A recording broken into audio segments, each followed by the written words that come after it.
Closely related to the overlay edit, and probably just as common, is the insert edit. Now, an overlay edit is what happens when you take a clip and drag it on top of an existing clip. The overlay edit completely replaces the original footage. That's why when we let go of our mouse here, the length of the timeline stays exactly the same. An insert edit is completely different. If we take Grandmaster's Fault and let go here, obviously we'll create an overlay edit. Notice the cursor, the icon there.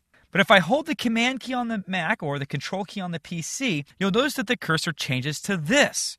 This is the icon or cursor for an insert edit. Again, overlay, insert. Overlay, insert. What the insert edit does is that it scoots over the existing footage and makes way for the new footage. Nothing is overwritten. Everything just kind of moves out of the way, and this new clip is inserted into the old clip.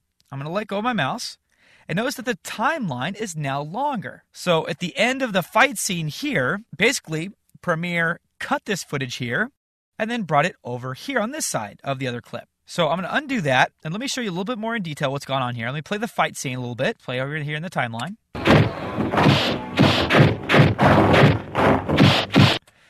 Gotta love Kung Fu fights. Audio not exaggerated at all. And so let's say that we're going to pause it here when there's the guy in brown, the guy in blue, and the guy in gold, all nicely arranged as if by a designer right here.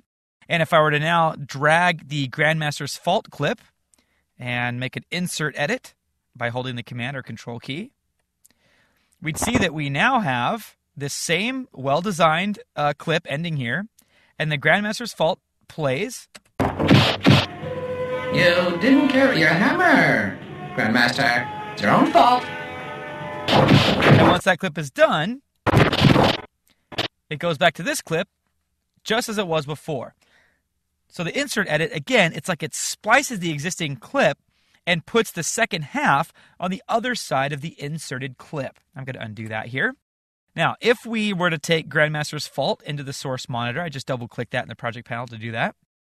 Let's move the CTI in a little bit.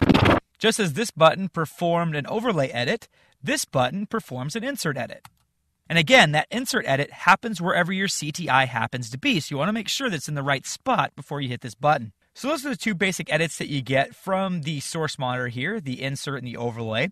And now let's step it up a notch by talking about ripple edits and ripple deletes.